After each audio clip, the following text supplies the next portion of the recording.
Halo 3 Resurrection Revamp, the Ark, is a modification built by Funny Anyway. I have showcased one of Funny Anyway's mods before when I showed off his Halo 3 Revival mod, and this particular mod brings a lot of different changes to one of my favorite levels in Halo 3, the Ark. Immediately you will notice the added enemy encounter right from the start of the level as the shade turrets take shots at you and your Pelican. But you will notice that there are friendly Covenant forces that join you in the assault. The friendly Covenant forces are marked clearly with their color scheme, so you likely won't be blasting them on accident, though accidents do happen. We will be covering the added and modified weapons that are found in this mod, as there are plenty of new weapons to take a look at.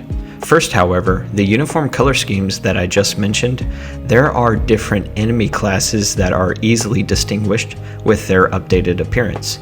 A new brute class, the Furious Brutes, visually stand apart from brute miners, not only cosmetically, but also by their aggressive characteristics. Furious Brutes' melee attack is very powerful, so when they spot you, and if there is a clear path to charge you, they will likely go berserk and approach you quickly. Therefore, it's important to have awareness of where they are at, as they can cover a lot of ground rapidly.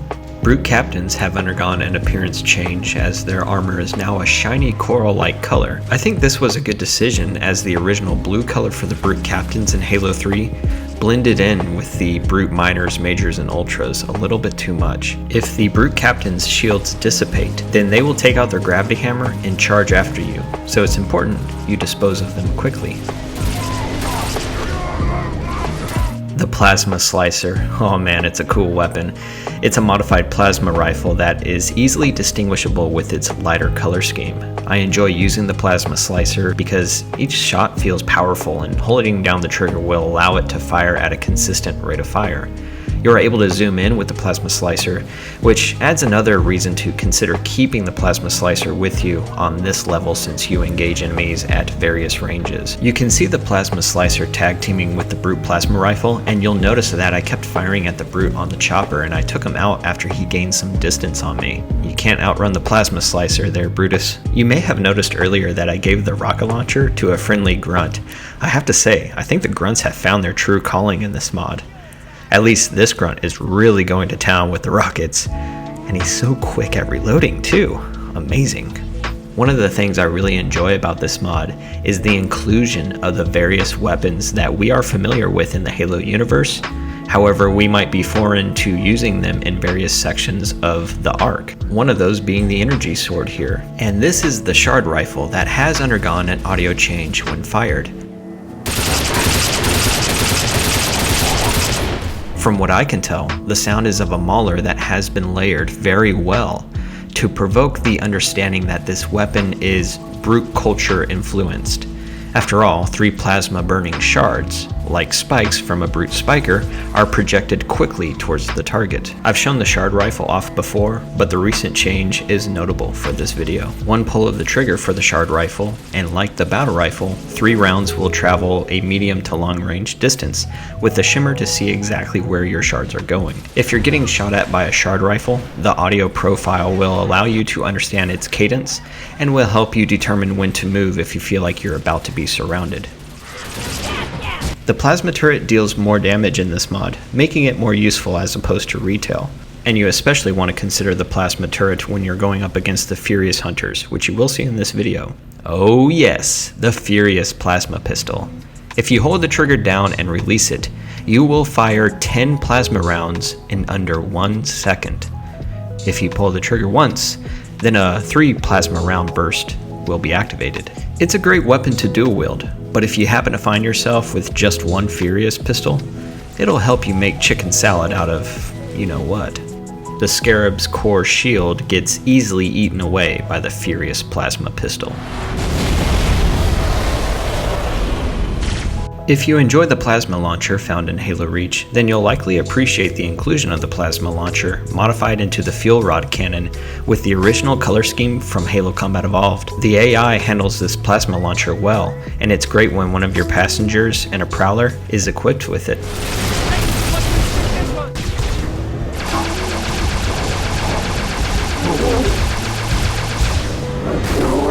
Not only has the audio for the ghost firing been altered, but ramming into enemies with the Ghost is even more effective than in retail. As for the modifications to the Prowler, the most noticeable is the turret, as you will be firing incendiary rounds.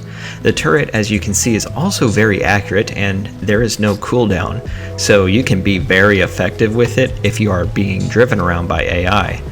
Although with that said, keep their driving skills in mind. However, with the turret being more effective than retail, and the AI all around being very accurate with a commitment to a longer engagement distance, the Prowler is much more fun to drive around. Off to the right, you will see a Brute Captain with a modified plasma turret. This is what the Furious Hunters fire at you with in this mod seen here.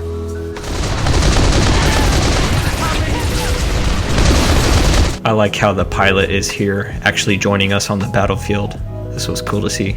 The Brute Plasma Rifle joins the other plasma rifle variants in this mod with what looks to be like 2 plasma shots fired at once. Don't worry now, the original plasma rifle has gotten some attention too, and is beefed up some more to deal more damage than retail. As for the Friendly Wraith, it doesn't feel too different with its performance when maneuvering, and it still lobs plasma shells, though the changes in its color scheme is noticeable enough to tell the player that it's a Friendly Wraith. A not so friendly color scheme are the ones depicting Furious Jackals. Not only will the Furious Jackals' shields be an aggressive looking rich red, but their body armor will match their shields, which I just think looks really cool. The Furious Jackals will be equipped with a Furious Pistol.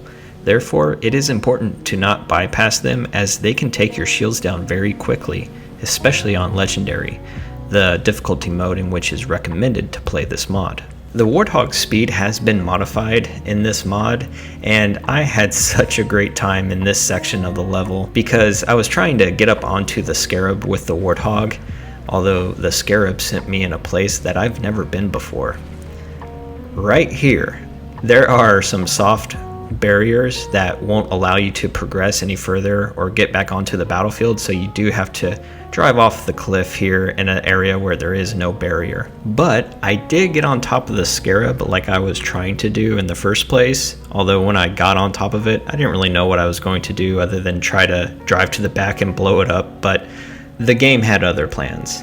I do have to say though, because of the increase in speed for the Warthog and many of the other vehicles, this section of the game just felt really fun to play because of how fast you can really go in the Warthog, and there's just more tenacity to these mods. I feel like great mods like these for Halo 3's campaign is something that Halo 3 fanatics should download and experience. We're always going to have the retail version of the Halo 3 campaign, and we've had the original campaign since 2007. Mods like these nowadays are what makes me want to go back and play the campaign over and over again. This mod does have a third-person view file that you can download where certain firearms that don't rely on long-range engagements will put you into a third-person view.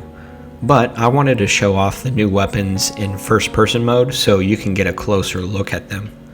You can also go into theater mode after playing this mod, which theater mode does not work for every Halo 3 mod out there, so that's what's pretty cool about this one in particular. I have a link provided in the description of this video that will take you to the Nexus Mod website where you will be able to download this mod. And if you feel like contributing in a more personal way, you can always donate to the creator of this mod. The information on how to do so will be found in the description of the mod itself on the Nexus Mod's website. I have changed the name of my channel to Wiggly Ghibli from Beelzebub's Buns.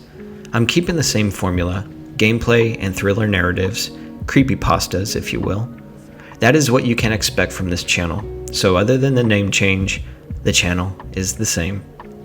Thank you for watching and enjoy an awesome Halo 3 campaign mod created by Funny Anyway.